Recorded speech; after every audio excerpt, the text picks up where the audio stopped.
জান্নাতের গন্ধ কি পাওয়া যায়? সুবহানাল্লাহ। আচ্ছা, একটু বলেই দিই মাঝখানে। রাসূলুল্লাহ সাল্লাল্লাহু আলাইহি ওয়াসাল্লাম মেরাজে হঠাৎ সুঘ্রাণ। নবী সাল্লাল্লাহু আলাইহি ওয়াসাল্লাম বলছেন কোত্থেকে আসছে এটা? জিবরাইল আলাইহিস সালাম উত্তর দিচ্ছেন, এটা হচ্ছে ফেরাউনের মেয়ের চুল আঁচড়ে দিত একজন দাসী, যার হাত থেকে একদিন চিরুনি পড়ে গিয়েছিল। সে বলেছিল বিসমিল্লাহ বলে চিরুনি উঠিয়েছে, উঠে আবার আচরণ শুরু করেছে।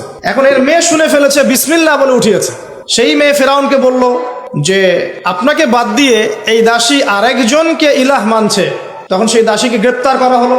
তুমি কার উপাসনা করছো, কার ইবাদত করছো? সে দাসী বলছে আমি এক আল্লাহর ইবাদত করি। কে আল্লাহ? যে আল্লাহ আমাকে সৃষ্টি করেছেন, যে আল্লাহ আমার রব, যে আল্লাহ আপনারও রব। ফেরাউনকে মুখের উপর বলে দিল। এবার ফেরাউন তাকে ধরে বলছে ফিরে আসো তোমার মতাদর্শ থেকে, না হলে তোমাকে জীবন্ত আগুনে পুড়িয়ে মার। কি বলছে? আগুনে পুড়িয়ে মার। তো সে ফিরে আসে না। তখন ফেরাউন দেখলো তার সন্তান সন্ততি আছে কিনা। সন্তানরা আমাদের সফট কর্নার না। সন্তানকে ডেকে আনা হলো, দুইটা বাচ্চা, দুইটা কি তিনটা বাচ্চা। বলছে ফিরে আসো, আমাকে ইলাহ বলে স্বীকার করো, না হলে তোমার সন্তানদেরকে আগুনে ফেলে দিব। সেই মহিলা বলছে আমার তো মাত্র 3টা সন্তান, আমার যদি এর চাইতেও বেশি সন্তান থাকতো তারপর আমি ফিরে আসতাম না। একে একে মায়ের চোখের সামনে এক এক করে বাচ্চাদেরকে জীবন্ত আগুনে পুড়িয়ে ফেলা হলো। শেষমেশ সেই মেয়েটাকেও, সেই দাসীকেও জীবন্ত আগুনে পুড়িয়ে দেওয়া হলো। নবী সাল্লাল্লাহু আলাইহি ওয়াসাল্লামকে জিবরাইল আলাইহিস সালাম বলছেন ওই যে ফেরাউনের দাসী, অনেকে বলেছে তার নাম আসিয়া, এই নামটা কোরআনে নাই। নবীজি পেলেন তো? অন্য কোন নবী পেয়েছেন? অন্য কোন নবীর ক্ষেত্রে এটা দলিল পাওয়া যাচ্ছে না, কিন্তু নবী সাল্লাল্লাহু আলাইহি ওয়াসাল্লামের ক্ষেত্রে দলিল পাওয়া যাচ্ছে। আচ্ছা, এটা গেল নবীর কথা। এই ঘটনা ঘটেছে মুসা আলাইহিস সালামের যুগে, আর নবী সাল্লাল্লাহু আলাইহি ওয়াসাল্লাম ঘ্রাণ পাচ্ছেন মেরাজে। চিন্তা করতে পারেন কত বছর আগে ঘটনা ঘটেছে, আমরা জানতামই না। কিন্তু যদি মেরাজে নবী সাল্লাল্লাহু আলাইহি ওয়াসাল্লামের কাছে সুঘ্রাণটা না আসতো। সুবহানাল্লাহ। এরপর কি? এটা তো নবীর ক্ষেত্রে গেল। সাহাবীদের ক্ষেত্রে কি হয়েছে? একজন সাহাবী যার নাম আনাস বিন নজর। কি নাম? আনাস বিন নজর। নামগুলো মনে রাখবেন। উহুদের মাঠে বিশাল যুদ্ধ হচ্ছে। আমরা জানি যুদ্ধের মধ্যে প্রথম দিকে মুসলিমরা প্রায় জয়লাভ করেই ফেলেছিল, কিন্তু একটা ভুল, অনলি একটা ভুল। কি ভুল? ওই জাবাল রুমার মধ্যে 50 জন তীরন্দাজ সাহাবীকে রেখে দেওয়া হয়েছে। নবীজি বলেছিলেন আমরা যদি মরেও যাই, আমাদের গায়ের গোশত যদি পাখি এসে খাওয়া শুরু করে, তোমরা নামবে না এখান থেকে। বুঝতে পারছেন? কমান্ড। এটা হচ্ছে একজন নেতার আনুগত্য। কমান্ড, নেতার আনুগত্য কত বড় জিনিস দেখেন। তো যখন যুদ্ধ শুরু হয়ে গেল, হামজা রাদিয়াল্লাহু আনহু সহ অন্যান্য সাহাবীরা বীর বিক্রমে যুদ্ধ করলেন। অল্প কিছু সময়ের মধ্যেই কাফেররা পালানো শুরু করলো। যখন মুসলিমরা বীর দর্পে যুদ্ধ করে, কাফেররা পালিয়ে যায় না? যায় না? মুসলিমরা সবাই ঐক্যবদ্ধ যদি হতে পারতো, কোনো কাফেরের শক্তি ছিল নাকি ইসলামের দিকে চোখ তুলে তাকায়? আজকে আমরা যে বিভক্ত, আমরা বিভক্ত, আপোষে বিভক্ত, বিভিন্ন দলে মতাদর্শে বিভক্ত। আমাদের শক্তি কমে গেছে, হাওয়া বেরিয়ে গেছে। আমাদের যুবকরা এখন পর্নোগ্রাফি, এই গার্লফ্রেন্ড বয়ফ্রেন্ড কালচার, এই মাদক, এই জুয়া, এই জেনার পেছনে ছুটছে। আমরা নামাজ ছেড়ে দিচ্ছি, কোরআন ছেড়ে দিচ্ছি, মা বোনরা পর্দা ছেড়ে দিচ্ছেন। এই জাতি কি বিজয় লাভ করবে নাকি? আগে এই জায়গায় ঠিক করতে হবে, তারপর বিজয় আসবে ইনশাআল্লাহ তাআলা। আর বিজয় যে আসবে, এই বিষয়ে কোনো সন্দেহ আছে? কোনো সন্দেহ নাই। আমরা না পারলে আল্লাহ পাক অন্য জেনারেশনকে নিয়ে আসবেন। ওই জেনারেশন না পারলে তার পরের জেনারেশন পারবে। তারাও যদি না পারে, আমাদের দ্বারা যদি কোনো কাজই না হয়, আল্লাহ পাক অমুসলিমদেরকে হেদায়েত দিয়ে ইসলামে নিয়ে আসবেন, তাদের হাত দিয়ে বিজয় দিবেন ইনশাআল্লাহ। পৃথিবী সভ্যতা শুরু হয়েছিল একজন নবী দ্বারা, ইসলাম দ্বারা। সভ্যতা শেষও হবে ইনশাআল্লাহ তাআলা একজন নবী দ্বারা। সেই নবীর নাম কি? নবী ঈসা ইবনে মারইয়াম। মারা গেছেন না জীবিত আছেন? বহু মানুষ বিশ্বাস করে তিনি মারা গেছেন। আমরা কি বিশ্বাস করব? আল্লাহ পাক বলছেন ওয়ামা কাতালুহু ওয়ামা সালাবুহু, তারা ঈসা ইবনে মারইয়ামকে হত্যাও করে নাই, ক্রুশবিদ্ধও করে নাই। বাল রাফাআহু আল্লাহু ইলাইহি, বরং আল্লাহ তাকে তার কাছে উঠিয়ে নিয়েছেন। তিনি কোথায় আসবেন? তিনি আসবেন সিরিয়ায়। কোথায়? এই যুদ্ধ চলছে না সিরিয়ায়, দেখেন নাই? আর এখানে লক্ষ লক্ষ মানুষকে মারা হয়েছে, মা বোনদের ইজ্জত নেওয়া হয়েছে, বাচ্চাদেরকে হত্যা করা হয়েছে। এগুলো ইস্যু নিয়ে একটা টু শব্দ করার মতো সৎসাহস হয় নাই। যে ইস্যুগুলো নিয়ে কথা বললে কোনো বাধা বিপত্তি আসে না, সেগুলো নিয়ে ফেসবুক গরম করতে খুব ভালো লাগে। কথা বোঝেন নাই? এই যে কয়েকদিন আগে যে হ্যালোইন একটা উৎসব হয়ে গেছে না, আরবদের নাকের ডগে আরবরাও করেছে না, একটা টু শব্দ করার সাহস হয়নি। টু শব্দ করলে সমস্যা, সাপোর্টটা কমে যাবে। তো তারপরে 2013 থেকে 22 পর্যন্ত ইয়েমেনের প্রায় 3.5 লক্ষ মানুষকে হত্যা করা হয়েছে, যার মধ্যে 60% হচ্ছে শিশু। এই ইস্যু নিয়ে একটা কথা বলার মতো সাহস ঘোমটার হয়নি। আর কি অসংখ্য ইস্যু আছে পুরো মুসলিম বিশ্বে, যেখানে তাকাবেন সত্যিকারের মুসলিমরা আজকে নির্যাতিত, নিপীড়িত।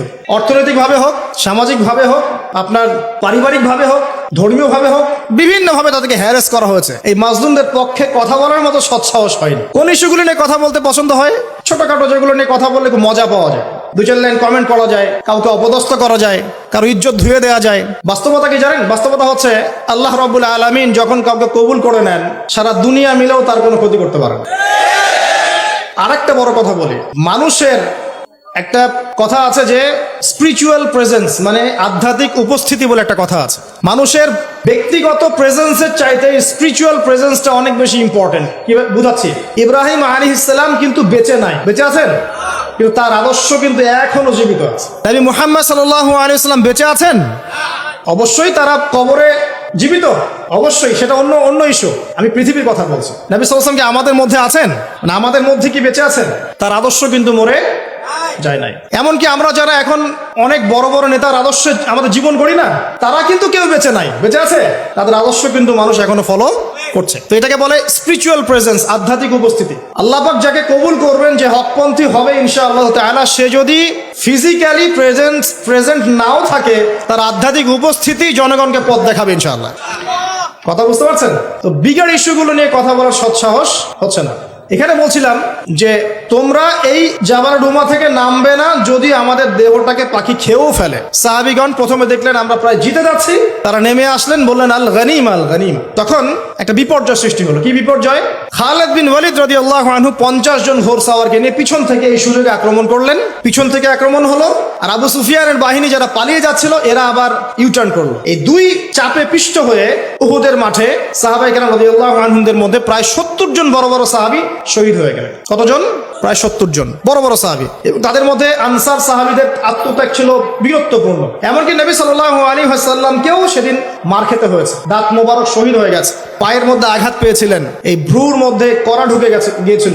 তার পাশে মাত্র 9 জন সাহাবী ছিলেন যখন তাকে আক্রমণ করা হচ্ছে। একে একে সাহাবীরা শহীদ হতে লাগলেন। তালহা রাদিয়াল্লাহু আনহুর কথা বলা যায়, তিনি নবীজিকে নিজে ঘাড়ে করে নিয়ে উহুদ পাহাড়ের উপর উঠে গিয়েছেন, এত শক্তি ছিল তার গায়ে। আমাদের যুব সমাজ কি শিক্ষা নেবে এখান থেকে? এভাবে মাদকের সাথে লাইফ লিড করলে তো হবে না। এভাবে যদি জেনা করলে তো আপনি ফিজিক্যালি স্ট্রং থাকতে পারবেন না, মানসিকভাবে স্ট্রং থাকতে পারবেন না। পর্নোগ্রাফিতে আসক্ত হলে তো আপনার শরীরে এনার্জি থাকবে না। জুয়া খেললে তো ওই রকম সাহাবীদের মতো আদর্শমান হওয়া যাবে না।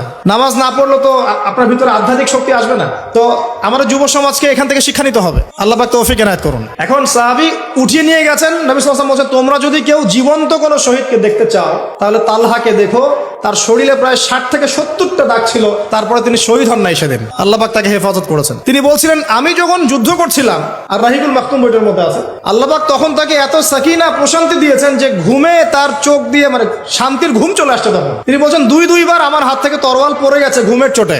চিন্তা করতে পারেন, যুদ্ধ হচ্ছে, আল্লাহ পাক তাকে শান্তির ঘুম দিয়ে দিচ্ছেন চোখের মধ্যে। দুইবার অস্ত্র মানে তরোয়াল পড়ে যাচ্ছে হাত থেকে ঘুমের চোটে। তিনি শেষমেশ শহীদ হন নাই। নবী সাল্লাল্লাহু আলাইহি ওয়াসাল্লামকে ঘাড়ে নিয়ে উঠেছেন উহুদ পাহাড়ের উপরে।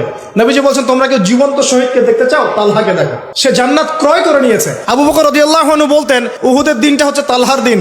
তালহা যে বীরত্ব দেখিয়েছে উহুদের দিনে, সে এই কাজ দিয়েই ইনশাআল্লাহ জান্নাত ক্রয় করে নিয়েছে। কথা বুঝতে পারছেন?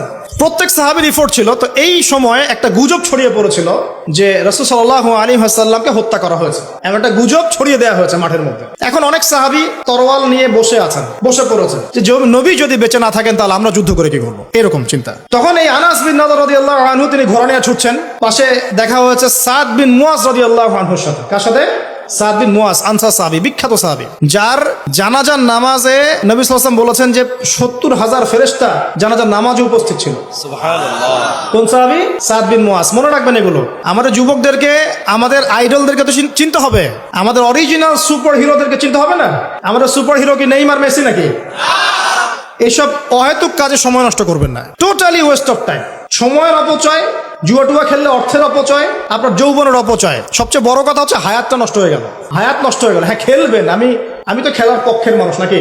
খেলবেন যে খেলাতে আপনার ফিজিক্যাল উপকার আছে, ফরজ ওয়াজিব তরক হচ্ছে না। খেলতে গিয়েছেন, নামাজ মিস হলে খেলা চলবে না। ফিজিক্যাল স্ট্রাকচার ঠিক রাখার জন্য, স্ট্যামিনা বাড়ানোর জন্য, ফিজিক্যালি ফিট থাকার জন্য আপনি কায়িক খেলা কিছু খেলতে পারেন।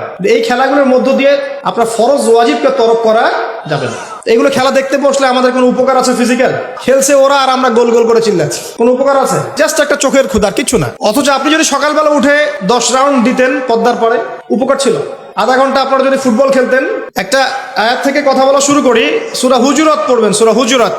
এই সূরার প্রথম 4টা আয়াত পড়লে বুঝতে পারবেন আল্লাহ রাব্বুল আলামিন সাহাবীদেরকে শিক্ষা দিচ্ছেন। কাদেরকে? নবীর সাহাবীদেরকে শিক্ষা দিচ্ছেন যে যখন রাসূল সাল্লাল্লাহু আলাইহি ওয়াসাল্লাম কথা বলবেন, তোমরা তার কণ্ঠস্বরের উপরে তোমাদের কণ্ঠস্বর নিয়ে যাবে না। যদি রাসূলের কণ্ঠস্বরের উপরে তোমাদের গলার ভয়েস চলে যায়, তোমাদের আমল ধ্বংস হয়ে যাবে, তোমরা টেরি পাবে না। এখন রাসূলের কথাগুলো কারা বলেন? আলেম ওলামারা, দ্বীনের দায়ীরা, মুআল্লিম, মুবাল্লিগরা। যে মজলিসে কোরআন এবং সুন্নাহর কথা হবে, আল্লাহ এবং তার রাসূলের কথা হবে, সেখানে উচ্চস্বরে কথাবার্তা বলা যাবে না। এটা আমার মত। এটা সরাসরি কোরআনে নাই, কিন্তু আমার মত এটা। উচ্চস্বরে অপ্রয়োজনীয় কোনো কথা চিৎকার চেঁচামেচি করা যাবে না। আমরা এখানে ইতমিনানের সাথে বসবো, হয়তো 1 ঘন্টা আলোচনা হবে। এই 1 ঘন্টা আমরা আপোষে কোনো কথাবার্তা বলবো না ইনশাআল্লাহ। মোবাইল ফোনে এত ব্যস্ত হওয়ার কোনো প্রয়োজন নাই। রেকর্ড হচ্ছে, আমাদের অফিসিয়াল মিডিয়া আছে ইনশাআল্লাহ, সময় মতো ইউটিউবে পেয়ে যাবেন ইনশাআল্লাহ।